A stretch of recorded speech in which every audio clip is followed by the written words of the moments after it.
Welcome to morning మన్నా. నేటి వాక్య దర్శనం కొరకు కీర్తన గ్రంథం 71వ సంకీర్తన 21వ చరణం. నా గొప్పతనమును వృద్ధి చేయము, నా తట్టు మరలి నాకు నెమ్మది కలగజేయము.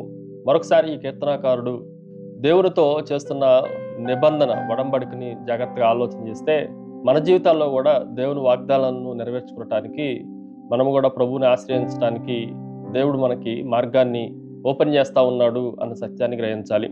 ఈ భాగంలో నుండి 4 ప్రాముఖ్యమైన సత్యాలు మనం గ్రహించాలి. Number 1, it is a kneeling, మోకరిల్లటం. ఈ మాటను జాగ్రత్తగా ఆలోచన చేస్తే, నాకు వృద్ధిని కలగజేయము, నా వైపు మరలి నా తట్టు తిరుగుము.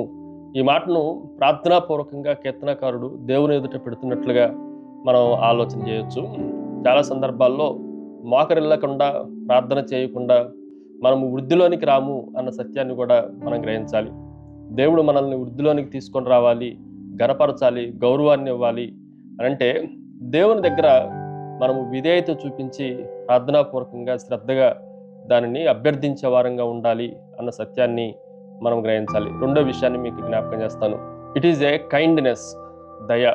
ఈ మాటను కూడా మనం జాగ్రత్తగా ఆలోచన చేస్తే, నాకు వృద్ధిని కలగజేయము అన్న మాట కీర్తనకారుడు మాట్లాడుతూ, నాకు ఆశీర్వాదాన్ని కానీ, వృద్ధిని కానీ, హానర్ని కానీ నువ్వు కలగజేయాలి అని అంటే, నా శక్తో, నా సామర్థ్యమో, నేను చేసిన పనులను బట్టో నాకు వృద్ధి కలగదు. కానీ ఇది కేవలం నీ కైండ్నెస్ని బట్టి, కేవలం నీ దయ, నీ కరుణ, నీ వాత్సల్యతను బట్టే నా జీవితాల్లో నాకు అభివృద్ధిని, నా జీవితాల్లో నేను గొప్పతనాన్ని చూడగలుగుతున్నాను అని ప్రభు దయను మనం గుర్తించే వారంగా ఉండాలి.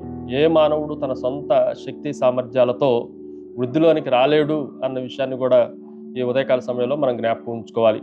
Number 3, it is a kept, ఉంచుబడట. ఈ మాటను కూడా జాగ్రత్తగా ఆలోచన చేస్తే, దేవుడు వృద్ధి కలగజేసేటప్పుడు ఆ వృద్ధి పదములోనే మనము అలాగే కీప్గా ఉండాలి, అలాగే మనము కొనసాగుతూ ఉండాలి. దాన్ని త్రోసివేసుకోకూడదు, దాన్ని ఉల్లంఘించకూడదు. చాలా సందర్భాల్లో చాలా వృద్ధిలోనికి ప్రభు తీసుకొని వచ్చిన తర్వాత హఠాత్తుగా వారు దిగజారిపోయి పతనం అయిపోయిన వాళ్ళు చాలామంది ఉన్నారు. కానీ దేవుడు మనల్ని నిత్యము వృద్ధిలో నుండి అధిక వృద్ధిలోనికి, అభివృద్ధిలోనికి, మహిమలో నుండి అధిక మహిమలోనికి మనల్ని తీసుకురావాలి అని ఆయన మన పైన ఆసక్తి కలిగి ఉన్నాడు. కానీ మనము కూడా ఆ ఆసక్తిని కొనసాగించే వారంగా ఉండాలి అన్న సత్యాన్ని గ్రహించాలి. Final, it is a king, రాజు. ఈ మాటను కూడా మనం జాగ్రత్తగా ఆలోచన చేస్తే, ఇక్కడ కీర్తనాకారుడు రాజుగా, ఆయన పట్ల దేవుడు ఇంకా ఆయన పైన ఉన్న రాజుగా ఆయనను అంగీకరించడం జరుగుతూ ఉంది. ఈరోజు ఒక మంచి పరిపాలన చేసే రాజు పక్కన ఒక నమ్మకమైన వ్యక్తి ఎవరన్నా ఉన్నారు అని అంటే, ఆ వ్యక్తిని కూడా దేవుడు గౌరవిస్తూ ఉంటాడు. ఆ వ్యక్తికి కూడా ప్రజలు నమస్కారం చేస్తూ ఉంటారు. ఎందుకనంటే ఆ రాజు తాలూకా ఆ ప్రతిబింబం, ఆ రిఫ్లెక్షన్ అన్నీ ఈ నమ్మకమైన మనిషి మీద కూడా పడుతున్నాయి కనుక ఆ రాజుని బట్టి ఇతనికి గౌరవం వచ్చింది, ఆ రాజుని బట్టి ఇతనికి వృద్ధి కలుగుతుంది, అభివృద్ధి కలుగుతుంది, డెవలప్మెంట్ అవుతుంది. అలాగే పరలోకపు రాజు యొక్క ఆ ప్రతిబింబం, ఆ రిఫ్లెక్షన్స్ మన మీద కూడా పడితే మనము ఎలాగ వృద్ధి చెందుతున్నాం అంటే, పరలోకపు రాజుని బట్టి వృద్ధి చెందుతున్నాం అన్న సత్యాన్ని మనం గ్రహించాలి. ప్రార్థన. సకలాశీర్వాదములకు కారణభూతులు తండ్రి, మరొకసారి మీరు మమ్మల్ని వృద్ధిలోనికి గౌరవ ప్రదాలను తండ్రి మీరు మాకు ఆపాదించే దేవుడు అని, మమ్మల్ని ఆశీర్వదించే దేవుడు అని మరొకసారి మిమ్మల్ని స్తుతిస్తూ గణపరుస్తూ యేసు నామమున అడిగి వేడుకుంటున్నాం తండ్రి. ఆమెన్. God bless you.